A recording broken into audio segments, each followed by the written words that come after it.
नेता किरण चौधरी ने बीजेपी सरकार पर जमकर निशाना साधा। जब उनसे पूछा गया कि क्या जेजेपी और निर्दलीय विधायक आपके संपर्क में हैं, तो उन्होंने कहा कि ये राजनीतिक बातें होती हैं जो सब खुलकर नहीं कही जाती। वहीं जेजेपी पार्टी पर निशाना साधते हुए कहा कि उनकी एक बड़ी राजनीतिक विरासत थी जो उन्होंने खो दी है। वहीं मध्यवर्ती चुनाव पर किरण चौधरी ने कहा कि ये समय पर निर्भर करता है। कृषि कानूनों को लेकर किरण चौधरी का बीजेपी पर हमला। सरकार के राज में सब दुखी, जब किसान बोल रहा है कानून नहीं चाहिए तो रद्द किया जाए। नगरी की नगरी है और यहाँ पर आज जो हरियाणा के अंदर हो रहा है वो सबके सामने है, कोई छुपी हुई बात नहीं है।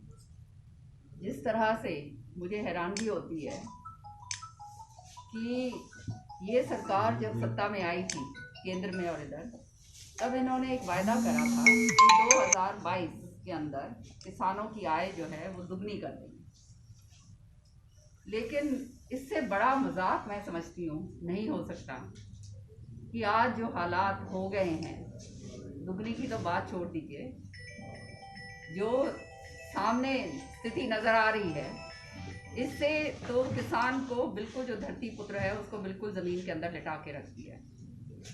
इनके अपने जो नीति आयोग के आंकड़े हैं उसके मुताबिक हमारी जीडीपी की ग्रोथ अगर 10.8% होती है तब जाके कहीं हम नेड़े लगते हैं। समझ रहे हैं आप? आज हमारी जीडीपी की ग्रोथ 27% से भी नीचे नेगेटिव आ गई है। तो ये जो बात करते हैं ये स्पष्ट नज़र आती है कि केवल सत्ता हथियाने के लिए, लोगों को झूठ बोलकर सत्तासीन होने के लिए ये सारी की सारी बातें कही जाती हैं। कहा गया था कि स्वामीनाथन रिपोर्ट जो है उसको हम 10 दिन के अंदर अंदर पहली कलम से लागू करेंगे। आज स्वामीनाथन रिपोर्ट का C2 फॉर्मूला, जो स्वामीनाथन रिपोर्ट जो बात करती है, उसकी कहीं कोई चर्चा ही नहीं। विधानसभा के अंदर जब ये बात बार बार मैंने भी उठाई तो कहते हैं स्वामीनाथन रिपोर्ट की बात की अब चर्चा क्या करनी। तो इस तरह की जब बातें कही जाती हैं, साथ ही साथ इन्होंने जो है बेरोजगारी के ऊपर कहा था कि हम इतने करोड़ लोगों को रोजगार देंगे। आज वो भी पूरा का पूरा जुमला साबित हुआ है, सारी झूठ साबित हुई है। महंगाई के ऊपर आप मीडिया भाइयों को सारी बातें इसलिए पूरी मालूम होंगी क्योंकि आपके जरिए हमारे को मालूम चलता है किस तरह से अर्धनग्न होकर इनके बड़े जो मंत्री हैं, आज जो सत्तासीन मंत्री हैं केंद्र में और यहाँ पे भी हरियाणा में, उन्होंने आज अर्धनग्न होकर किस तरह से जो है ये स्वामीनाथन रिपोर्ट के ऊपर इन्होंने वो करा था, आंदोलन करा था। और किस तरह से इनके जो अभी भी केंद्र में मंत्री हैं जिन्होंने थालियां बजा बजा के पीट पीट के कहा था कि हाय महंगाई, हाय महंगाई। गैस का सिलेंडर जब 40 रुपए का हुआ था कांग्रेस के टाइम, आज गैस का सिलेंडर जो है जेब से बाहर हो गया। 700 ऊपर, कभी ऊपर नीचे जो है 700-800 रुपए जो है चलता रहता है। और जो सब्सिडी मिला करती थी वो सब्सिडी पूरी तरह से खत्म कर दी। तो ये सरकार जो है आज किसानों की बात ये करते हैं, किसान जो है कहते हैं कि ये कानून किसानों को फायदे में होगा और 700 पंचायतें हम सारी जगह करेंगे। इनको जो है इतना झूठ बोलते हुए शर्म भी नहीं आती। मैं तो ये बात कहूँ कि वो धरती पुत्र जो अपना 2 एकड़ की 1 एकड़ की जमीन, छोटा जो किसान है वो अपना काम कर रहा है, अपना बसर कर रहा है। आज जो है उसके जो बच्चे हैं उसके जेब में भी वो 10 रुपये इसलिए डाल सकता है क्योंकि वो अपना खाना पीना खुद कमा रहा है, किसी के भरोसे नहीं है। आपने जैसे 70-75% का जो वायदा करा था नौकरियों का, वो तो आप दे नहीं पाए, तो ये बच्चे कहाँ जाएंगे आप? और जिस तरह से ये जो जन आंदोलन, ये जो आज पूरे, मैं समझती हूँ पूरे हिंदुस्तान के अंदर लोगों को मालूम चल गया है, ये जन आंदोलन है, ये खाली किसानों का आंदोलन नहीं है। और आम आदमी को समझ आनी चाहिए इस बात की कि आने वाले समय के अंदर अगर ये तीनों कानून जिस तरह से ये लागू करना चाहते हैं, जिसके ऊपर स्टे सुप्रीम कोर्ट ने अभी करा है, ये अगर लागू होते हैं तो सबसे पहले जेब के ऊपर मार अगर पड़ेगी तो आम जनता के ऊपर पड़ेगी, आपकी थाली के ऊपर पड़ेगी। गरीब जो है वो बिल्कुल खत्म है और अमीर जो है वो इतना अमीर हो गया। आज ही मैं अभी रास्ते में पढ़ती आ रही थी कि ये जो अडानी है, इसके एनपीएस मतलब नॉन परफॉर्मिंग एसेट्स जो हैं वो 400 पता नहीं कितने करोड़ों से ऊपर है, इतना कुछ है, एग्जैक्ट आंकड़ा मुझे नहीं मालूम। लेकिन मतलब ये नॉन परफॉर्मिंग एसेट्स हैं जो ये बैंक को पैसा उसको देना है। लेकिन 6 एयरपोर्ट खरीद लिए अगले ने, और क्या कहते हैं शिपिंग पोर्ट्स खरीद रहे हैं। तो ये पैसा कहाँ से आ रहा है, आप समझ रहे हैं? मतलब ये तो डाइकोटमी होगी ना पूरी। एक तरफ से तो आपको पैसा देना है, दूसरी तरफ से आप खरीदे जा रहे हो।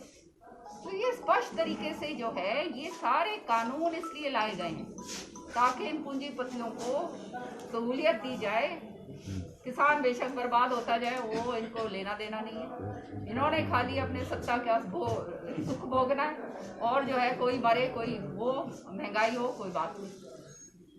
ये तीनों काले कानून जो हैं इस तरह से लेकर आए महामारी के टाइम, जब कोविड का समय था, जब सब कुछ लॉकडाउन था। जो हालात हमने देश के अंदर देखे, ऐसे दर्दनाक जो है ना दृश्य, मेरे ख्याल में अपनी ज़िंदगी में मैंने तो पहले देखे नहीं थे, और ना भगवान करे आगे देखने को मिले। किस तरह से लोग अपने घरों को छोड़ छोड़ के अपने अपने इलाके के अंदर वापस गए, भूखे मरते हुए, मतलब तड़पती धूप के अंदर नंगे पैरों के साथ, पता नहीं कितने कितने हज़ारों मील के कितने उन्होंने तय करा।